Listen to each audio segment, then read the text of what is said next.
1969 पाकिस्तान। एक भारतीय जासूस दुश्मन देश की सेना के अंदर बैठा था। उसकी पहचान बदल चुकी थी, उसका नाम बदल चुका था, यहां तक कि उसका धर्म भी बदल चुका था। अब वो रविंद्र कौशिक नहीं था, अब वो था नबी अहमद शाकिर, एक ऐसा आदमी जिसने भारत के लिए अपनी पूरी जिंदगी मिटा दी।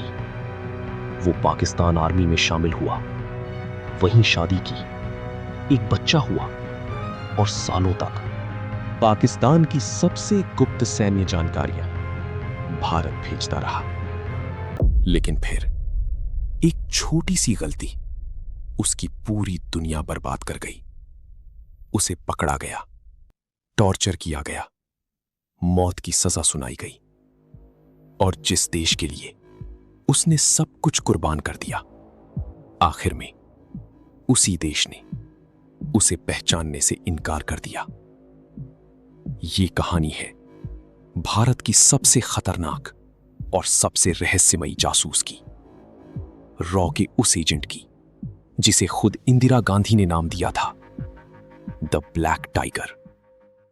11 अप्रैल 1952 राजस्थान के श्री गंगानगर में एक लड़का जन्म लेता है। नाम था रविंद्र कौशिक। उसके पिता भारतीय वायुसेना में थे। घर सामान्य था, लेकिन रविंद्र सामान्य नहीं था। उसे बचपन से थिएटर का शौक था। वो अलग अलग किरदार निभाता, आवाज बदलता, लोगों की नकल करता। किसी को नहीं पता था कि यही हुनर एक दिन उसे भारत का सबसे बड़ा अंडरकवर एजेंट बना देगा। कॉलेज के दिनों में रविंद्र ने कई नाटक प्रतियोगिताएं जीती। 1973 में लखनऊ में एक राष्ट्रीय नाटक प्रतियोगिता हुई। रविंद्र ने वहां एक भारतीय सैनिक का किरदार निभाया जो दुश्मन देश में पकड़ा जाता है और पूछताछ का सामना करता है। उसकी एक्टिंग इतनी असली थी कि ऑडियंस तालियां बजाती रह गई। लेकिन उस भीड़ में कुछ लोग ऐसे भी बैठे थे जो तालियां नहीं बजा रहे थे। वो उसे ध्यान से देख रहे थे, क्योंकि वो लोग रॉ से थे, रिसर्च एंड एनालिसिस विंग, और उन्हें अपना नया एजेंट मिल चुका था। रविंद्र को दिल्ली बुलाया गया। यहां शुरू हुई उसकी जिंदगी की सबसे खतरनाक ट्रेनिंग। उसे सिखाया गया उर्दू भाषा, इस्लामिक संस्कृति, पाकिस्तान की राजनीति, पाकिस्तानी लहजा, बॉर्डर एरिया की बोलियां, गुप्त संदेश भेजना, निगरानी से बचना। लेकिन सिर्फ इतना ही नहीं, उसकी पूरी पहचान बदल दी गई। रॉ ने उसके सारे भारतीय रिकॉर्ड लगभग मिटा दिए। अब वो आधिकारिक तौर पर भारतीय नहीं था। उसका नया नाम रखा गया नबी अहमद शाकिर। उसे मुस्लिम रीति रिवाज सिखाए गए, यहां तक कि उसकी शारीरिक पहचान भी बदली गई ताकि कोई शक ना करे। 2 साल तक लगातार ट्रेनिंग के बाद 1975 में सिर्फ 23 साल की उम्र में रविंद्र कौशिक पाकिस्तान भेज दिया गया, एक ऐसी मिशन पर जहां पकड़े जाने का मतलब था यातना और मौत। पाकिस्तान पहुंचने के बाद नबी अहमद शाकिर ने धीरे धीरे अपनी नई जिंदगी शुरू की। वो कराची यूनिवर्सिटी में दाखिल हुआ। उसने वहां से LLB की डिग्री हासिल की। कोई नहीं जानता था कि उनके बीच रहने वाला ये इंसान असल में भारत का जासूस है।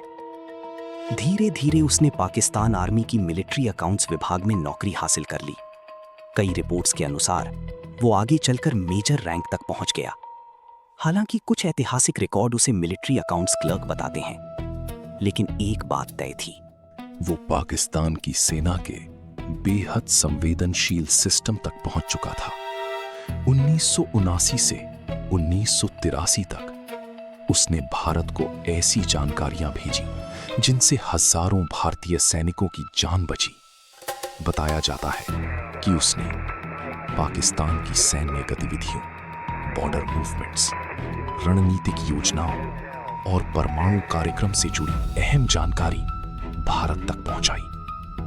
उसकी जानकारी इतनी महत्वपूर्ण थी कि तत्कालीन प्रधानमंत्री इंदिरा गांधी ने उसे नाम दिया ब्लैक टाइगर। लेकिन इस मिशन की सबसे दर्दनाक बात यह थी कि रविंद्र धीरे धीरे अपनी असली पहचान भूलने लगा था।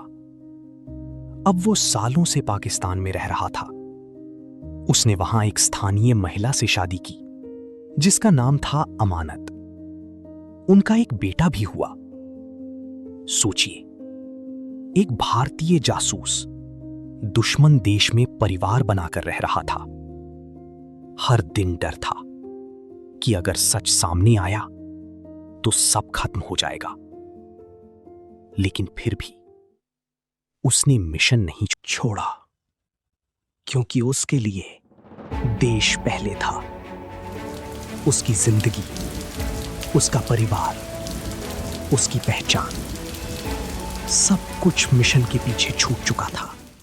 1983 रॉ ने रविंद्र से संपर्क करने के लिए एक दूसरे एजेंट को पाकिस्तान भेजा।